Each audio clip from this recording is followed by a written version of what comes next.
Hello folks, I am Al for today's news. I will be bringing you world news, interesting news, news to keep you entertained, and news to keep you informed. If I don't, I have a hard time today trying to find something to put up here, but I found some things, and I added some knickknacks here. Anyway, the first thing is from Newsmax. Major FBI whistleblowers to testify Thursday before House.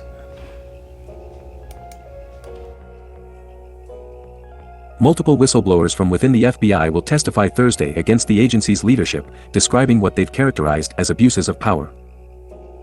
Newsmax will carry the hearings live starting at 9 a.m. Eastern Time Thursday. An 8 a.m. news conference previewing the hearing is also scheduled. The House Judiciary's Select Subcommittee on the Weaponization of the Federal Government is preparing to host suspended FBI Special Agents Garrett O'Boyle and Steve Friend.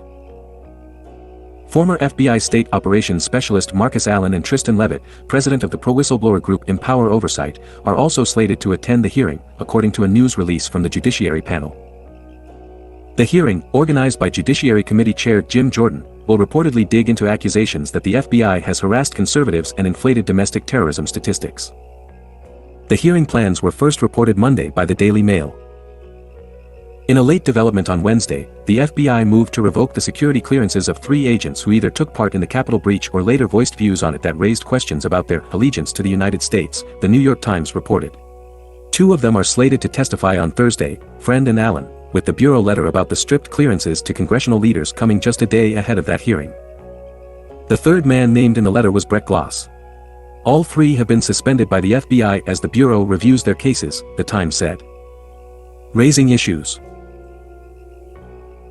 Sources told the Mail that the officials set to testify took specific issue with the agency's insistence they prioritize investigations against January 6, 2021, Capitol breach demonstrators, even putting those ahead of cases involving sex crimes against children.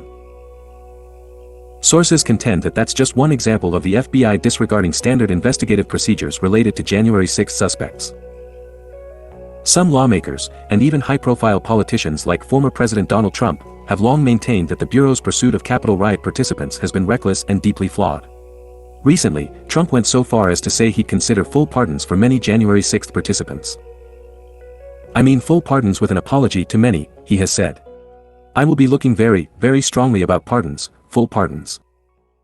Whistleblower claims. The manipulative case file practice creates false and misleading crime statistics, constituting false official federal statements. One of those set to testify on Thursday, Friend, wrote about the extremism statistics in an affidavit. Instead of hundreds of investigations stemming from an isolated incident at the Capitol on January 6, 2021, FBI and DOJ officials point to significant increases in domestic violent extremism and terrorism around the United States. Jordan's scheduling of the hearing comes after Republicans in the Judiciary Committee during the last Congress released a 1,000-page report detailing allegations of FBI and Justice Department politicization. Okay, and there's a little more to read on that. You can read the rest of that. The link will be in my description box. Yeah, they paid so much attention to that January 6th. There was more trouble around the world, and they didn't even worry about it. We need to defund the FBI. Anyway, let me go to the next one. This from the Daily Dot. Stores are trying to rob us blind. Customers reveal price discrepancy between Pillsbury Cinnamon Rolls at Walmart and regional chain. A shocked shopper took to TikTok to share his discovery about the wild price difference between Hy-Vee and Walmart's pricing for a tube of Pillsbury Cinnamon Rolls. In the video by Theo Davis, at Theodavisk, the self-described autistic artist/gamer/pastor compares prices at Hy-Vee, a regional grocery chain, and Walmart. His findings moved him to create a video to share the results. "I just had to share this," he begins. "At my local grocery store, just like the general grocery store here in the Missouri area, I wanted some cinnamon rolls. And so I went to Hy-Vee, and Hy-Vee is charging $6.99, $7 for 5 cinnamon rolls. There's only 5 cinnamon rolls in this thing, and I could not believe it." The video shows Davis talking in front of a picture of the cinnamon rolls. The rolls are priced at $6.99, which is clearly displayed on the store shelf. "Couldn't believe that, we're now at probably $7.50 with tax, $7.75 with tax. So I went to another store. I went to Walmart and checked this out. The image behind Theo changes to the same brand of cinnamon rolls in a different store. Walmart's got it for $3.68. This is literally almost half the price, and Walmart's still making a profit off this. So I just want to encourage you to shop around before buying certain things, because we are getting robbed blind, you guys. With grocery prices rising around the country, TikTokers who viewed the video had plenty to say about the differently priced cinnamon rolls in the comments. One user astutely noticed that the tag says peaches and cream, which is a limited edition offering from Pillsbury. The user notes that the product Theo was looking for might be misplaced. Another claimed, Hy-Vee always has higher prices. But the creator, still in disbelief over the discrepancy, asked, but double. One comment provided their own anecdotal evidence about Walmart being cheaper. They alleged that a jar of Hellmann's mayo was $10.99 at my local grocery store. Walmart was $5.48 for the same size. Absolutely bonkers. Another agreed with Theo about the overpriced cinnamon rolls, saying, I was going to buy some Sunday, but they were $6.70 at my grocery store. I did not buy them. However, not everyone found the video to be revelatory. One asked, with what appeared to be a bit of attitude, are you new to shopping? The creator, holding his ground, maintained, the differences haven't been this extreme until recently. The Daily Dot reached out to Theo via TikTok comment and to Hy-Vee via phone. And that's it. I'll get on that one there. Yeah, we mainly shop with Save a Lot near where we live. Just give them the business. But sometimes Walmart has stuff that they don't, So then we go to Walmart reluctantly. Anyway, let me play this little video here. Angry, I just had to share. At my local grocery store, just like the general grocery store here in the Missouri area, I wanted some cinnamon rolls. And so I went to Hy-Vee, and Hy-Vee is charging $6.99, $7 for 5 cinnamon rolls. There's only 5 cinnamon rolls in this thing, and I could not believe it. Couldn't believe that we are now at probably $7.50 with tax, $7.75 with tax. So I went to another store. I went to Walmart, and check this out. Walmart's got it for $3.68. This is literally almost half the price, and Walmart's still making a profit off this. So I just want to encourage you to shop around before buying certain things, because we are getting robbed blind, you guys. What have you noticed recently that's super overpriced? Let me know in the comments below. And it has always been like this, though. And let me go to the next one here. This is from the Cool Down. Gardener shares the surprising piece of trash that can help your garden grow faster. Love this idea. As we head into spring and get closer to summer, it's time to start thinking about all the wonderful produce you can grow at home. Sure, when you think about buying pots, seeds, and plant food, the idea of gardening starts sounding expensive and a little bit too complicated. But one sustainability expert on Instagram has shown her followers that gardening doesn't have to cause a headache. Chances are, you already have a lot of the items you need to start your own gardening project. Sharing a reel with over 7,600 followers, Sabrina, at sabrina.sustainable.life, shows one way of reusing old plastic food containers to start seeds and help them grow. The scoop. After popping some soil in the bottom and spraying it with water to make the soil moist, Sabrina adds the seeds and places the plastic lid over the top. She then cuts to later, showing that the seeds have grown into tiny plants. Accompanying the video, Sabrina advises her followers to use what you have first when gardening in order to reduce waste and promote sustainable living. How it's helping. By finding another purpose for old plastic containers, Sabrina extends the life of the plastic and diverts it from landfills. Plastic waste is a huge contributor to environmental issues, as 79% of it is sent to landfills or to the ocean. Additionally, another 12% gets incinerated, which releases harmful gases into the atmosphere. It's not just the atmosphere, though. When it comes to plastic waste, many ocean animals and plants are also harmed by the huge amounts discarded into our environment every year. According to UNOMIA, this figure stands at roughly 13.2 million tons, with 100,000 marine mammals and turtles dying from plastic trash each year. And you can read the rest of this in my description box. Yeah, I've been doing that too. These hard plastic container, like maybe donuts comes in, or some produce, like strawberries and stuff, grapes. I just save them, clean them, and then reuse them to start my seeds. And let me go to the next one here. This from Forbes. Biden appointed Massachusetts prosecutor leaked DOJ information and attended Democratic fundraisers. Ethics probe finds. Top line. 2 federal investigations released Wednesday found progressive Massachusetts-based U.S. Attorney Rachel Rollins violated federal law by attending a Democratic event with First Lady Jill Biden and provided dirt on a candidate in a local election to the Boston Globe, one day after the Biden appointee resigned from her position. Key facts. A report released by the U.S. Office of Special Counsel found Rollins committed, among the most egregious transgressions of the Federal Hatch Act, which governs federal employees' political activities, the office has ever investigated, including violations that threaten to erode public confidence in the integrity of federal law enforcement actions. Rollins, who announced plans Tuesday to resign by the end of the week, allegedly violated the act by leaking sensitive DOJ material to the Globe about a potential federal investigation into then-interim Suffolk County District Attorney Kevin Hayden over potential misconduct. As Hayden was campaigning in the 2022 DA race, Rollins supported Hayden's opponent Ricardo Arroyo, according to the report. A separate report by the Department of Justice Office of the Inspector General found Rollins texted a Globe reporter saying her office did not know she was speaking with the outlet, and to attribute her comments as sources close to the Rollins administration. The OSC report alleges Rollins also violated the Hatch Act by attending a Democratic fundraiser in July 2022 with Jill Biden at a private home in the suburban town of Andover, Massachusetts, and later claimed on Twitter she had approval to attend, even though she never received it. Okay, and you can read the rest of this in my description box. There's a little more to read. And I'm going to the next one now. Now, I brought this up once before. This is from Inside of Magic. Netflix service officially shutting down. Not the online Netflix, but the DVD. Netflix is officially sunsetting part of its business model, the entertainment company announced on Tuesday.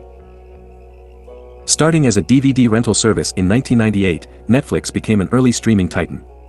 Originals like Emily in Paris, Stranger Things, and Mindhunter changed the television industry. The company has struggled financially in recent years, surpassed by Disney Plus as the most popular streaming service worldwide. Many loyal subscribers abandoned Netflix after it ended password sharing, something it previously encouraged online. After announcing layoffs in March, Netflix has ended another part of its service to cut costs, its iconic DVD by mail rentals via DVD.com. Its final DVDs will ship on September 29th. Our goal has always been to provide the best service for our members, but as the business continues to shrink, that's going to become increasingly difficult, Netflix wrote. Those iconic red envelopes changed the way people watched shows and movies at home, and they paved the way for the shift to streaming. From the beginning, our members loved the choice and control that direct-to-consumer entertainment offered, the wide variety of the titles and the ability to binge-watch entire series. DVDs also led to our first foray into original programming, with red envelope entertainment titles including Sherry Baby and Zach Galifianakis Live at the Purple Onion. Okay, you can read the rest of this in my description box if you like. Just a little more to read. I was renting DVDs from Netflix for a long time when it was all combined as one company until they split them off. And I noticed that you can get movies on DVDs that you can't get online, streaming. And so I just got the DVDs, and then after for a while I was trying to cut costs, and I stopped getting DVD. I canceled my DVDs, and then a couple years later it started back up again. But I heard rumors once, I haven't heard lately, that Redbox was going to buy them out, but I don't know. Let me go to the next one. This from news. Joe Biden phone records subpoenaed in major political earthquake. Cell paid for by Hunter Biden, subject to House Oversight Committee probe. The House Oversight Committee has subpoenaed the records of a phone belonging to Joe Biden that was paid for by Hunter Biden's business, according to the head of the Government Responsibility Institute.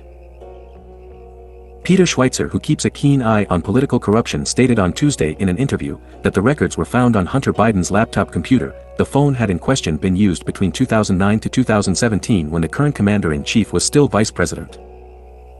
We obtained that phone number and we've shared it with individuals, and the Oversight Committee in Congress is going to subpoena those phone records.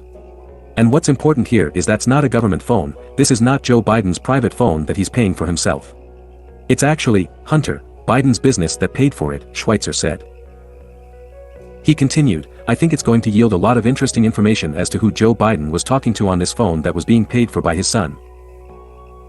A book produced by Schweitzer, Secret Empires: How Our Politicians Hide Corruption and Enrich Their Friends and Households, exposed in 2018 that Hunter Biden had taken in millions in foreign income without paying taxes, which is what triggered the IRS probe and a grand jury investigation in the first place. Schweitzer further stated that the removal of the investigative group at the IRS looking into Hunter Biden's supposed tax evasion was extremely troubling, in the interview with 77 WABC's Katz and Cosby. Schweitzer said also claims that there is in fact a law that dictates that it is illegal to remove a whistleblower from their position reporting felonious activity. He believes the phone records may yield more information about who Joe Biden was in contact with throughout his time as vice president, and restart a probe into the president and his family. And yeah, I heard, they was going to probe, and then they stopped, and they can do it again. And look at that funny old man. I don't know how he became president. He's so silly looking. Anyway, let me go to the next one here. This from 1945. The war in Ukraine looks ready to explode in Putin's face. The Russian military is struggling in Ukraine. In January, the Kremlin launched a large-scale offensive full of promise. But after months of heavy fighting, the Russian forces achieved very little. Even after throwing tens of thousands of troops against the town of Bakhmut, Russia has yet to capture it. In addition to losing precious operational time, the Russian forces suffered extremely heavy casualties in their offensive, forcing Moscow to take its foot off the gas in April. Indeed, last month broke an upward trend in casualties. An upward trend in casualties ends. For 5 straight months, the Russian casualty figures were on an upward trend. In November, the Russian forces lost approximately 16,400 troops killed or wounded. In December, the Russian forces lost about 100 troops more, for a total of 16,500 men killed or wounded. But starting in 2023, the Russian losses skyrocketed with successive records every month. In January, the Kremlin lost approximately 20,200 men killed or wounded. The next month, the Russian forces lost more than 21,500 troops killed or wounded. And then, in March, the Russian forces lost about 24,100 men for a wartime high. And there's more to read on that if you want to read the rest of it. Let me go to the next one here. This from Reuters. Ukraine says it shot down 23 of 30 missiles in overnight Russian attacks. KYIV, Reuters, Ukraine shot down 29 of 30 missiles launched by Russia in overnight airstrikes, but one person was killed in an attack on the southern city of Odessa, the Ukrainian military said on Thursday. Black smoke filled the sky over Kiev during the 9th attack on the capital this month. Falling debris from missiles hit by air defenses set off fires in eastern parts of Kiev, causing minor damage but no casualties in the capital, officials said. Ukraine's military said the barrage of 30 missiles launched by Russia overnight included cruise missiles fired from the sea, air and land, and that 2 Iranian-made Shahid attack drones and 2 reconnaissance drones had been knocked out. All targets over Kiev were shot down, General Valery Zaluzhnyi, the commander-in-chief of the armed forces, said in a statement posted on the Telegram messaging app. A witness in Kiev in a blue jacket who did not give his name said, "There was a very powerful explosion. Then I saw the smoke. I found out that the debris fell on the garages, my one is nearby. I see the rocket debris now." And there's more to read on that if you want to read the rest of it. I'm going to go to the next one now. I got a lot of news here I'm trying to cover here. This one from Love Exploring. Never heard of them. There's a lot of places I never heard of. El Nino is coming, and it's more dangerous than ever.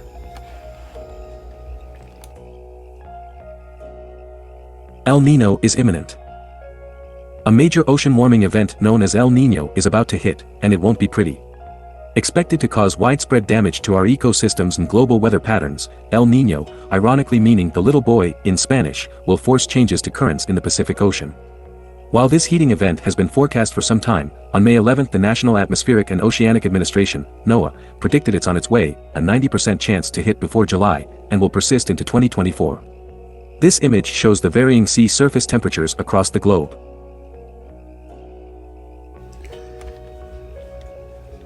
That's the image there. Well, below the United States.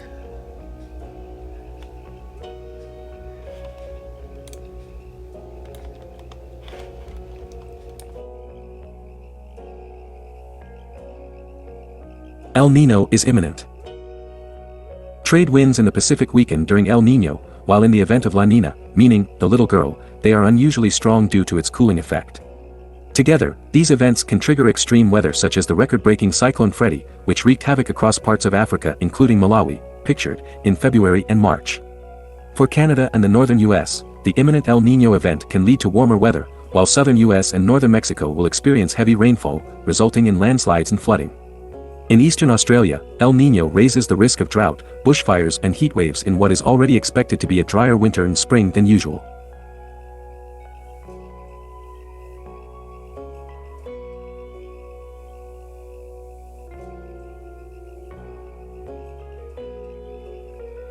In further bad news, overheating from El Nino, combined with human activities, is likely to break a key temperature limit for the first time ever.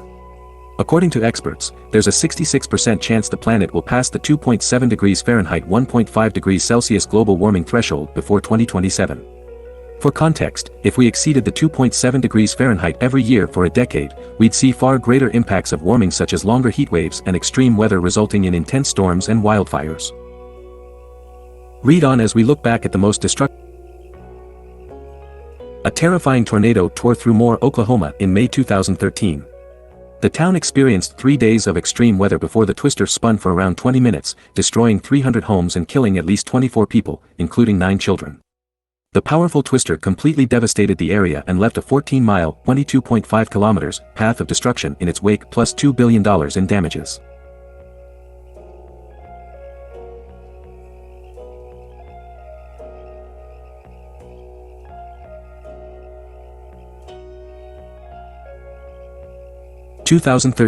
May-June, floods, Europe.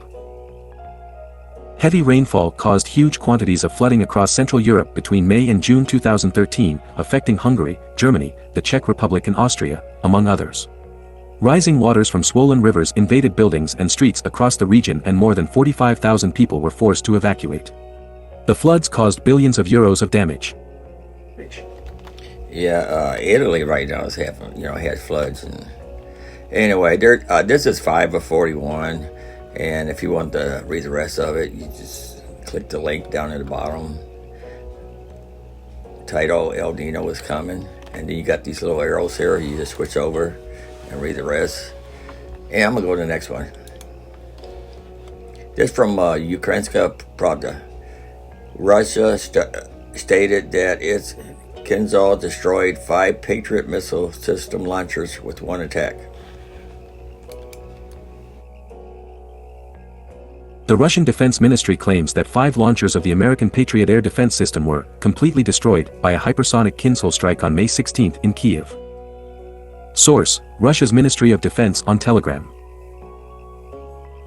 Quote, according to reliably confirmed data, on May 16, as a result of the strike by the Kinzhal hypersonic missile system on Kiev, a multifunctional radar station was hit and completely destroyed, as well as 5 launchers of the Patriot anti-aircraft missile system manufactured in the United States. Background: the Ministry of Defense of Russia had previously stated that on May 16, the Patriot was allegedly hit by a high-precision strike of the Kinzhal in Kiev. The Air Force of Ukraine said that the Patriot anti-aircraft missile system cannot be destroyed with a single strike, even if it is a Kinzhal missile.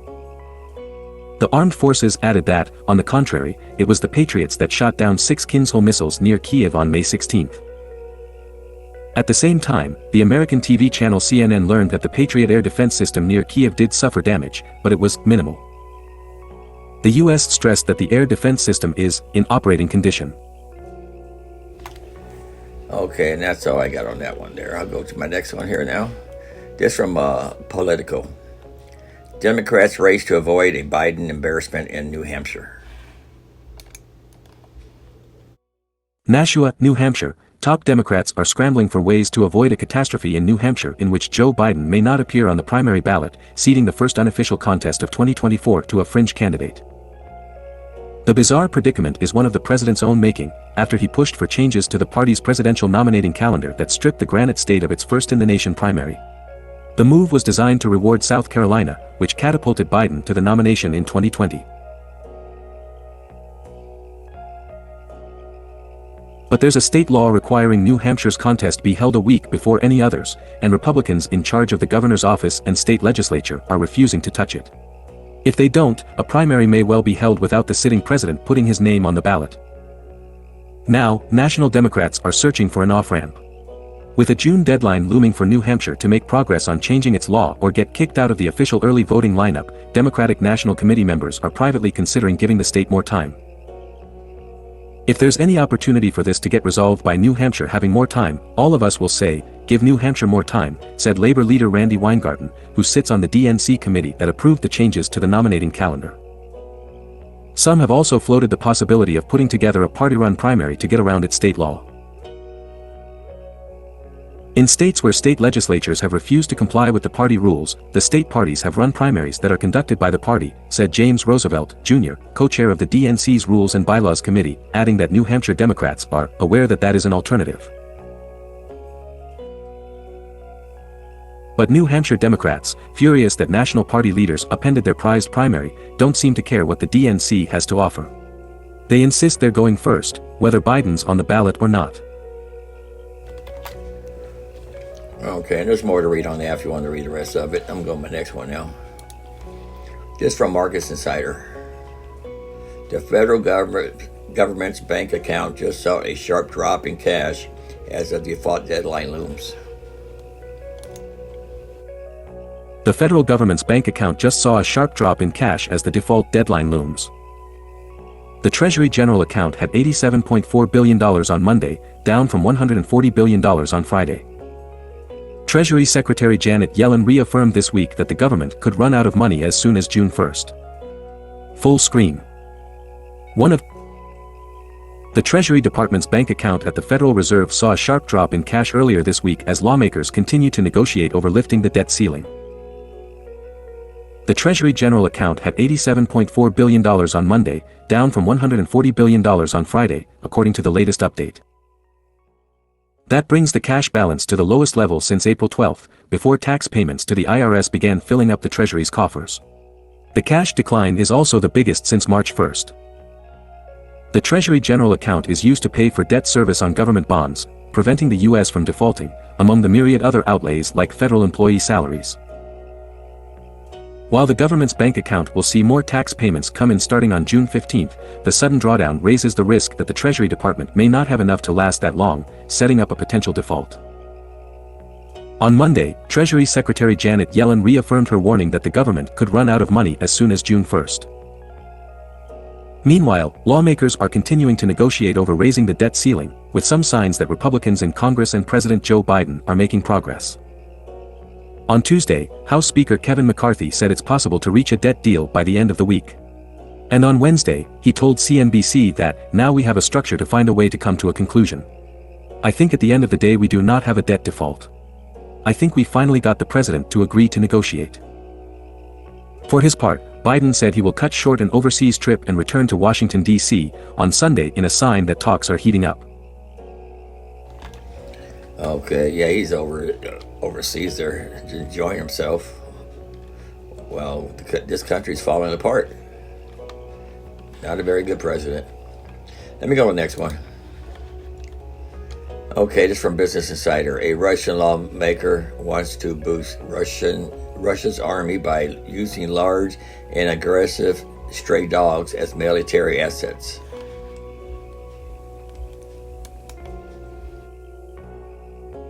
A Russian lawmaker has floated the idea of using large and aggressive stray dogs in the military. The dogs could be trained to rescue wounded troops and to sniff out hidden mines. His proposal came just before Kiev's military claimed 200,000 Russians had been killed in the war. Full screen. Russian lawmaker has made an outlandish proposal to boost Russia's army, using aggressive, stray dogs as military assets. State Duma Deputy Fedot Tumasov floated the idea during a parliamentary session on Tuesday, per a report by the Moscow Times. "We have a lot of sinologists in our country who can teach dogs all sorts of different skills," Tumasov said.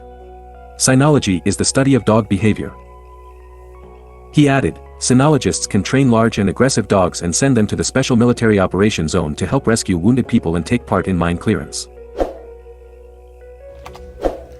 Okay, and there's more to read on that if you want to read the rest of it. He wants the stray dogs to search for mines and blow up, and that way, they're strays anyway.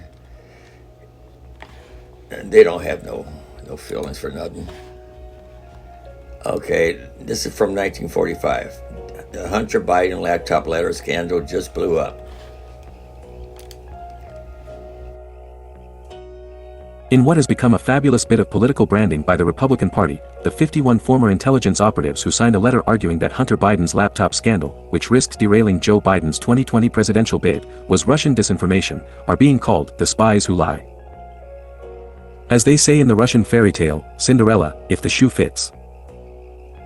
After all, it turns out that the 51 intelligence operatives who signed the letter did so at the behest of none other than longtime Biden bagman, Antony Blinken, who is now the Biden administration's Secretary of State. The letter was disseminated at a point in the 2020 campaign that, if the Hunter Biden laptop story went unanswered by the Democrats, would have sunk the Biden campaign. Hunter Biden and your lying letters.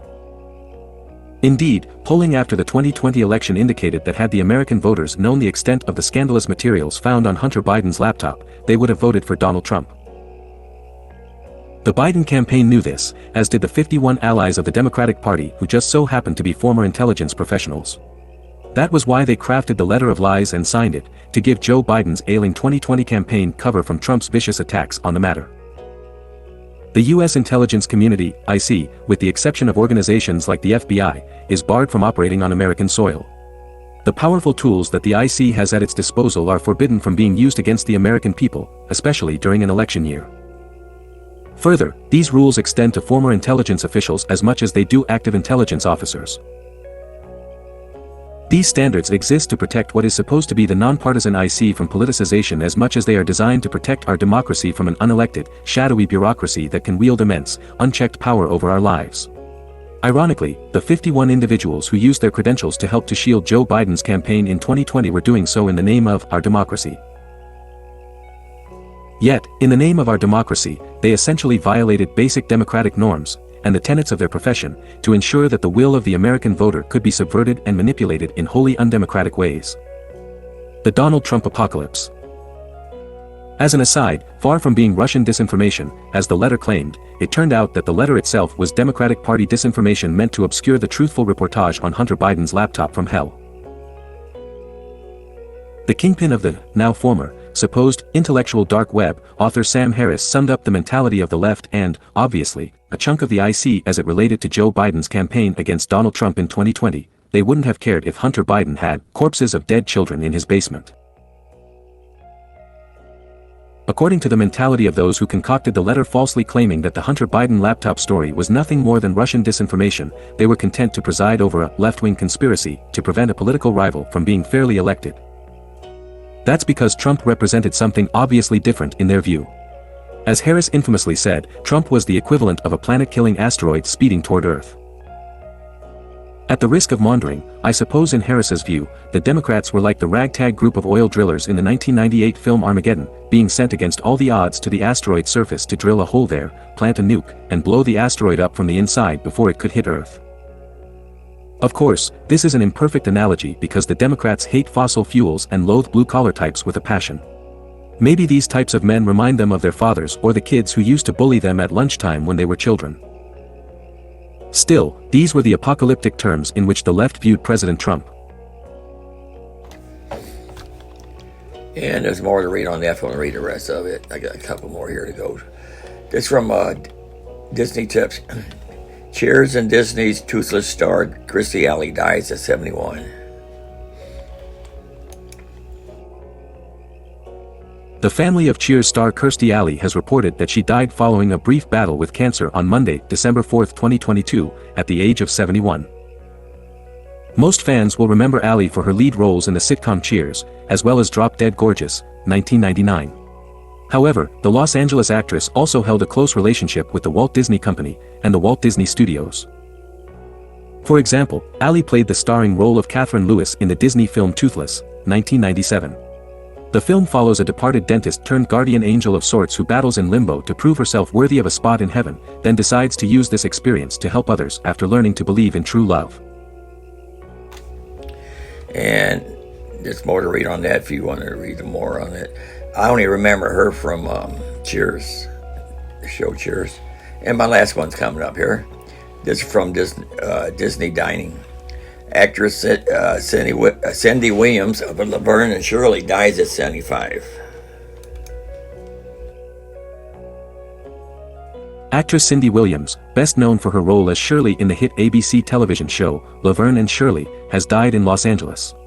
She was 75. Credit: Deadline.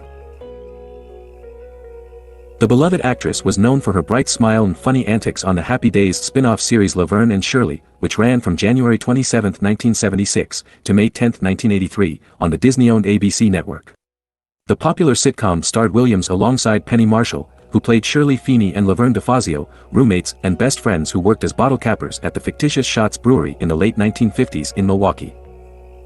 The show ran for 8 seasons and received 6 Golden Globe nominations and 1 Emmy nomination.